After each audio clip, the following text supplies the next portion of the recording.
Ikaw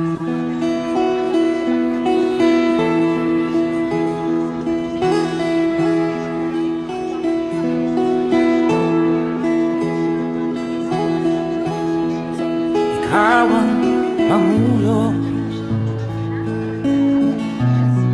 para sa pagbabago. Sawa na ang bayan ko sa magnanakaw na tao.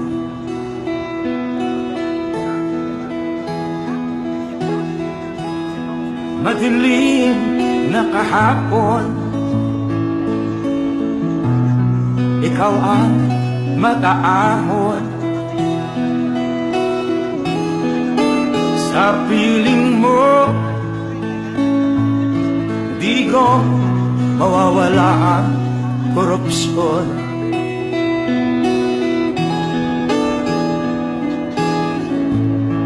Tayo na Pilipinas, tayo na magbago. Hawak kamay tayo para sa pagkasenso. Ikaw at ako, tayong lahat kay Rodrigo Duterte, para sa tunay na pagbabago.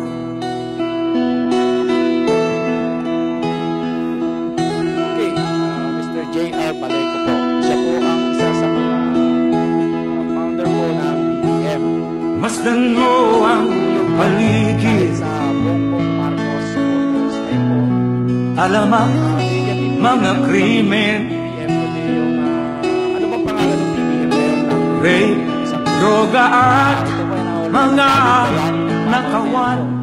Dapat presenting yung mga OFW dito sa Pransya na nagsasakripisyo para sa ating mga pamilya at ganoon din sa ating, para sa ating ekonomiya sa Tayo na Pilipinas, tayo na magbago. Yung at hikain po ng aming samahan ngayon dito sa Pransya, lahat ng mga programa ng ating Pangulo sa Pilipinas, lalong-lalo na yung pagtaas ng antas ng ating ekonomiya, lalong-lalo na, at saka yung pagbawas ng krimen, lalo na yung mga krimen na nagtulog sa droga. Kung ating pong yung mga nangyari sa Mindanao, karapat-dapat na talaga na martial law ay ibatas. At yun ang paliwanagin sa why am I Mindanao, here? sapagkat I am yung here mga because rebelde, I love natin my kontrolado, country and I love the sino-sino people lamang of the na Philippines. mga mamamayan, hindi na pinipili, pinapatay, hindi na ginagalang, Tayong pari, policeman, civilian man, pinapatay na lang na walang pakundangan. Sa atin dyan, wala naman sila sa atin Para sa hindi nila nararamdaman, nararanasan, o kaya namamatyagan ang bawat galaw ng mga taong lulong sa droga. Kaya hindi nila, kahit sila hindi nila masabi kung ano ang pwedeng gawin ng isang taong yun ay nakakaranas ng pagiging addict sa droga. Kaya tama-tama lang po yung ginawa ng Pangulo na i-declare na war on drugs. Although lahat ng mga namamatay hindi natin pwedeng ibintang nakagawa ng Pangulo o pag-uutos ng Pangulo sa pulisya, sapagkat wala tayong dato o kaya ay prueba na pumamatay nga talaga ay ang mga bilang isang mamamayang Pilipino dito sa Lupang Banyaga. Ang pinaka-epektibo siguro may papayo ko sa pamilya ko, sa lahat ng mga kasama dito, na suportahan natin ang Pangulo, lalo na ang programa niya sa ating gobyerno na anti-corruption at saka yung kaya ay tanggalin mismo ang mga kriminal na tulong ng droga sa Pilipinas. Sa magnanakaw natin siya, magtiwala siya, at lalong-lalo na yung pagmatyagan natin yung mga katiwalian nangyayari sa gobyerno. Madilim nasa po yung sabihin, kaya hindi na po kami medyo nag-iingay sa ngayon dahil may tiwala kami sa Supremo. So, Korte Suprema ng ating bansa, sa sistema ng ating mo ay ang buong komunidad ng Bongbong Marcos tapos mawawala sa sa Supreme Court. korupsyon. Kaya kami ngayon ay magtitiwala na ang pag-upo ni Vice Presidente Bongbong Marcos ay Tayo na, nalalapit na at Pilipinas. ay ang katotohanan Tayo na magbago. Mr. Nelson Suwan. Nelson. Isa ka sa Hawak kamay tayo talagang tayo para sa pagkasenso. ano ang masasabi Ikaw at ako, pagkukulan tayong lahat kay Rodrigo magandang hapon bilang Duterte isang dayag para sa tunay na pagbabago. panunungkulan niya bilang isang nakikita ko ang napakaraming pagbabago, napakaraming achievement niya, lalong-lalo na sa Masdan mo ang paligid, babaan yung alamak maraming mga krimen, sa warong drugs talagang bumaba, rape, droga at mga nakawan. talagang sincere Dapat at na disidinis siya sa mapigilan. advocacy na talagang resolbahin yung problema na yan na napakalala na pinabayaan ng Tayo na, Pilipinas. Marcelo, ako taga Mindanao. Yung mga tumutuligsa, ang numero unang tumutuligsa, mga taga Maynila eh. Hindi nila alam yung sitwasyon sa amin eh. Hawak Silagman, kamay taga tayo Bicol. Yan, pero unang ayaw. para Yung si sa Akbayan, ayun, sino ba yun? Si pagkasenso. Renato Reyes. Taga saan ba yan? Taga Mindanao ba yan? Para sa akin, talagang dapat lang kabayang Marcelo na yan para mapabilis yung pagkasimba ng rebellion sa Mindanao. Talagang malala ang sitwasyon sa Mindanao.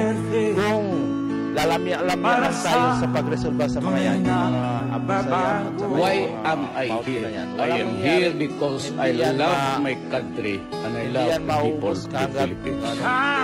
Sana sa itong binaba ni Pangulong Duterte Marcelo, sana matatapos na rin sa lalong mas madaling panahon kasi kawawa din yung mga kapatid natin mga Muslim na nagsilikas, Para sa mga sibilyan na wala namang kinalaman dun sa ano, yung mga multi lang at saka yung mga pusayap ang nagpapagulo sa Mindanao.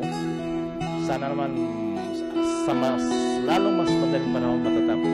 Masabi ko sa isang taon maraming mga kababayan natin, mga Pilipino na nakinabang sa lalong-lalo, halimbawa yung free education. Okay na. Yung free irrigation, malaking tulong yan sa mga magsasaka, maglulupa na talagang mulat sa pool. Isang pabigat din yung pagbabayad ng yung patubig. So sana sa ngayon na naibaba na ni Pangulo yung nabawasan yung kanilang mga gastusin. So isang malaking bagay yan. Marami pa siyang ibang mga programa lalo yung anti-corruption, anti-war on drugs, yung mga bill nila ni yung sa DOT talagang para yan sa magkakaroon ng mga hanapbuhay ang bawat Pilipino. So napakalaking bagay yan. Sana kung kaya nangyari yung at saka yung corruption, sana tuloy-tuloy na yan na maresolba sa custom, yung mga naalala ko yung malaglag bala, yung mga baksa mawawala ang korupsyon.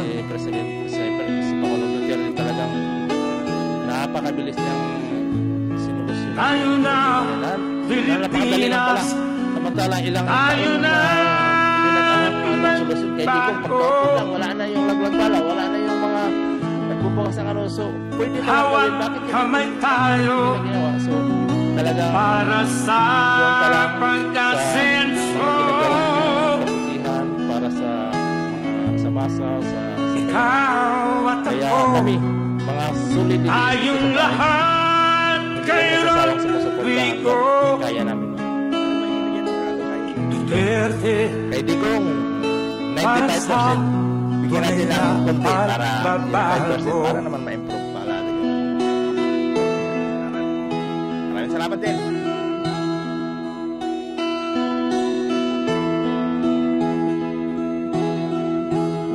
Masdan mo ang paligid, alamak mga krimen, rape, droga at mga nakawan, dapat nga mapigilan.